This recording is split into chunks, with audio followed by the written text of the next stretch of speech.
저는 수천 명의 비즈니스맨들에게 일주일 동안 매일 몇 시간 누군가에게 미소를 짓고 수업에 와서 그 결과를 말해달라고 했습니다. 어떤 효과가 있었을까요?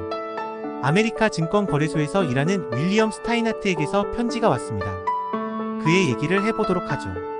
저는 결혼한 지 18년이 지났습니다. 18년 내내 아침에 일어나서 일하러 갈 준비를 마칠 때까지 아내에게 웃지도 않았고 20단어 이상은 말하지 않았습니다. 세상에서 가장 무뚝뚝한 사람 중 하나였죠. 그런 저에게 선생님이 미소의 경험에 대해 말을 해보라는 과제를 내주셨으니 저는 일주일 동안 미소를 지어보기로 했습니다. 그래서 다음날 아침 거울 속에서 제 심각한 얼굴을 보고 머리를 빗으며 이렇게 말했죠. 빌, 오늘 당장 그 불만이 많은 얼굴은 지워버려. 이제부터는 웃을 거야. 지금부터 당장 시작이야. 그러고는 아침 식탁에 앉아서는 아내에게 좋은 아침이에요. 여보라고 말하며 웃어 보였어요. 미리 선생님은 그 사람이 놀랄 수도 있다고 미리 경고하셨죠. 글쎄요. 아내의 반응은 그 이상이었어요. 그녀는 당황하고 충격을 받은 것처럼 보였어요. 저는 아내에게 앞으로는 이런 일이 일상이 될 거라고 이야기했고 지금까지 2달 동안 매일 아침마다 약속을 지켜오고 있어요. 그 2달 동안 제 변한 태도는 지난 한 해보다도 훨씬 더 많은 행복을 가져다 주었어요. 출근길에는 아파트의 엘리베이터 보이에게 좋은 아침이라고 인사하죠. 물론 미소를 지으면서요. 도어맨에게도 미소를 띠며 인사를 해요. 지하철 부스에서 잔돈을 받을 때도 출납원에게 미소를 짓습니다. 증권거래소에서도 최근까지 제가 웃는 걸 한 번도 못 본 사람들에게 미소를 보내요. 얼마 안 가서 모든 사람들이 제 미소를 받고 다시 제게 미소를 돌려준다는 걸 발견했습니다. 저는 불평불만이 있어 저를 찾아온 사람들에게도 유쾌하게 대해요. 미소를 띤 채 이야기를 들어주면 일이 훨씬 쉽게 풀리더라고요. 미소가 매일같이 많은 돈을 벌어준다는 사실을 알게 되었죠. 저는 다른 중개인 한 명과 사무실을 같이 쓰고 있습니다. 그 중개인의 직원 중 호감이 가는 젊은이가 하나 있습니다. 저는 미소를 지어 얻은 결과에 고무된 나머지 그 젊은 친구에게 얼마 전 인간관계에 대해 제가 갖게 된 새로운 철학을 들려주었습니다. 그러자 그 친구도 솔직히 털어놓더군요. 제가 처음 사무실에 왔을 때 제가 끔찍한 불평꾼이라고 생각했다는 거죠. 최근에야 그 친구는 생각을 바꾸었대요. 그 친구 말에 따르면 제가 미소를 지을 땐 인간적으로 보인다는 겁니다. 저는 비판도 그만두기로 했습니다. 이젠 비판 대신 인정과 칭찬을 해주죠. 저는 제가 원하는 게 무엇인지도 말하지 않아요. 이젠 다른 사람의 관점을 알아내려고 노력하죠. 이런 것들이 저의 삶을 진정으로 바꿔놓았습니다. 저는 전혀 다른 사람, 행복한 사람, 부자가 되었어요. 우정과 행복이 많은 부자죠. 세상에서 가장 중요한 것들을 다 가지고 있는 셈이죠. 이 얘기를 듣고도 여러분은 웃는 일이 중요하지 않다고 느끼시나요? 그러면 어떻게 해야 할까요?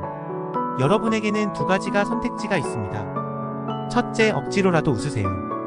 혼자 있다면 휘파람을 불든가 콧노래, 아니면 노래라도 부르세요. 둘째, 이미 행복한 사람인 척 우세요. 그러면 행복해질 수 있습니다. 아직 이해가 어려우신가요? 지금은 고인이 된 하버드 대학의 윌리엄 제임스 교수는 자신의 저서에서 다음과 같이 썼습니다. 행동이 감정을 따르는 것 같지만 사실 행동과 감정은 같이 간다. 따라서 자신의 의지로 통제할 수 있는 행동을 조절하면 직접적인 통제가 불가능한 감정도 간접적으로 통제할 수 있게 된다. 따라서 즐거움을 잃었다면 자발적인 즐거움으로 가는 최고의 길은 즐거운 자세를 가지고 이미 즐거운 사람처럼 행동하고 말하는 것이다.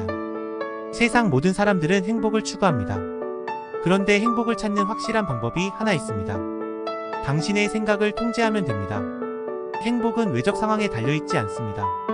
행복은 내적 조건에 달려있습니다. 링컨도 이런 말을 했죠. 사람들 대부분은 자신이 행복해지겠다고 마음먹는 만큼만 행복하다. 저는 이 말이 사실임을 운이 좋게 실제로 체험할 수 있었습니다. 저는 뉴욕 롱아일랜드역의 계단을 걸어 올라가고 있었습니다.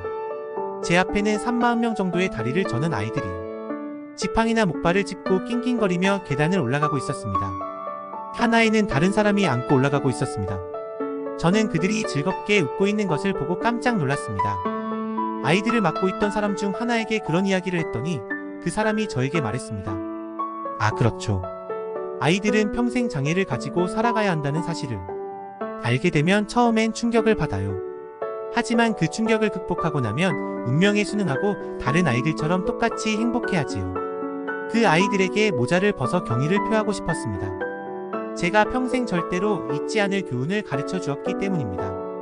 철학자 엘버트 허버드는 이런 말을 했습니다. 문 밖에 나설 때마다 턱은 당기고 머리는 높이 세우고 가슴을 최대한 부풀려라. 햇살을 들이키고 미소로 친구들을 반기고 영혼을 담아 악수를 나눠라. 사람들이 당신을 오해할까 두려워 말고 적들을 생각하느라 1분 1초도 낭비하지 마라. 하고픈 일을 확실히 정하려 노력하고 그 다음에는 한눈 팔지 말고 곧바로 목표를 향해 나가라. 당신이 하고픈 위대하고 빛나는 일에 집중하라. 그러면 하루하루가 지나며 산호가 흐르는 조류에서 자양분을 얻듯이 무의식적으로 그 욕망을 충족시키는데 필요한 기회들을 포착하는 자신을 발견할 수 있을 것이다. 당신이 되고픈 유능하고 진실되고 유용한 사람을 마음에 그려라. 그러면 당신이 가지고 있는 그 생각이 매 시간 당신을 그 특정한 사람이 되도록 만들어줄 것이다. 생각이 가장 중요하다. 올바른 정신적 태도를 가져라. 용기 있는 태도, 솔직한 태도, 유쾌한 태도 말이다. 올바르게 생각하면 없는 것도 만들어낼 수 있다. 모든 것은 욕망에서 나오고 모든 신실한 기도는 응답을 받기 마련이다. 우리는 우리의 마음이 간절히 바라는 그런 사람이 된다. 턱을 당기고 머리는 높이 들어라. 우리는 신이 될 수 있는 능력을 갖고 있는 사람들이다. 마지막으로 프랭크 어빙 플래처가 쓴 여성복 전문 매장 오펜하임 콜린시사를 위한 카피라이팅을 소개합니다. 크리스마스 시즌의 미소의 가치. 미소는 한 푼도 들지 않아요. 하지만 많은 결과를 만들어내죠. 미소는 받는 사람을 부자로 만들어줘요. 하지만 그걸 준다고 해서 그만큼 가난해지는 게 아니죠. 미소는 순식간에 벌어지는 일이지만 그 기억은 평생 지속되기도 해요. 미소 없이 지낼 수 있을 정도로 부자인 사람은 세상에 없고 아무리 가난한 사람도 미소가 주는 기쁨으로 부자가 될 수 있어요. 미소는 집에서는 행복하게 만들어주고 일에서는 호의를 낳고 친구들 간에는 우정의 징표가 되지요. 미소는 피곤하고 지친 사람들에게는 안식, 실망한 사람에게는 빛, 슬픈 사람들에게는 햇살, 어려운 상황에 처한 사람들에게는 최고의 해독제죠. 하지만 미소는 돈 주고 살 수도, 구걸할 수도, 빌릴 수도, 훔칠 수도 없어요. 한 사람이 다른 사람에게 그냥 주기 전까지는 이 세상 물건이 아니기 때문이죠. 크리스마스 시즌 막바지에 우리 직원들이 너무 피곤해 미소를 짓지 못하면 미소를 남겨주시겠어요?